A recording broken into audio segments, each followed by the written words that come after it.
नाही, आता त्यांनी ते मोर्चामध्ये मागणी लावून धरली मुंबईमध्ये, पण या तरुणांनी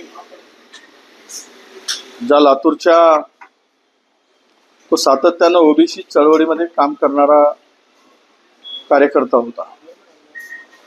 जरी बरी गरीब होता, रिक्षा चालवत होता, पण तो ऑटो चालवत होता, तरी प्रत्येक ओबीसी मेळाव्याला बैठकीला तो जात होता. ओबीसीच्या आरक्षणासाठी तो लढत होता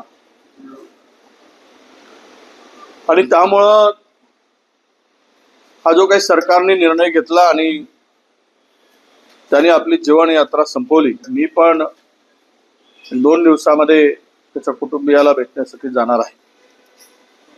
परवाचं माझं चाललेलं आहे, परवा मी पण जाणार आहे. मग विषय असा आहे की या ओबीसी तरुणांनी आत्महत्या करताना जे लिहून ठेवलंय आणि जी मागणी केली, त्यामुळं सरकारचे आता डोळे उघडतील.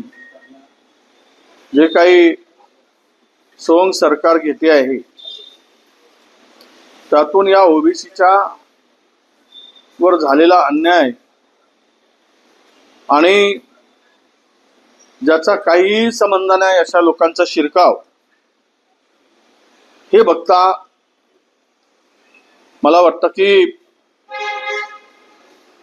त्या कुटुंबाला आधार देण्याची आणि सरकारने जबाबदारी घेण्याची गरज आहे. कारण सरकारच्या चुकीच्या निर्णयाचा हा बळी आहे आणि या आत्महत्येला जबाबदारच मुळात सरकार आहे असं आमचं स्पष्ट मत आहे. त्यामुळे त्याच्या कुटुंबियाला भरपूर मदतही केली पाहिजे आणि सरकारने त्या JRचा पुनर्विचारही केला पाहिजे.